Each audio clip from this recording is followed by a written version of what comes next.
గుప్పెట మడిసి hands గోడల మీద పెట్టి పైకి లేపుతూ పీల్చే గాలి తక్కువ ఉండాలి, వదిలే గాలి ఎక్కువగా ఉండాలి.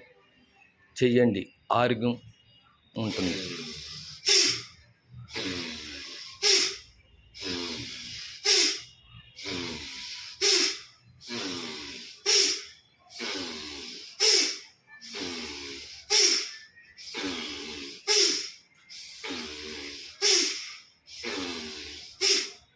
గుప్పెట బిగించి హ్యాండ్స్ పైకెత్తి పీల్చే గాలి తక్కువ, వదిలే గాలి ఎక్కువగా ఉండాలి.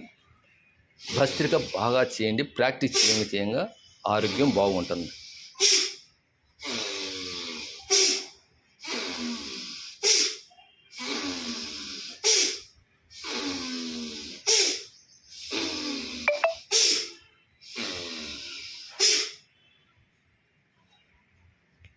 గుప్పెట బిగించి హ్యాండ్స్ పైకెత్తి మూతి ముక్కు బిగించి నేలకి అంగడాచి భస్త్రిక చేయండి.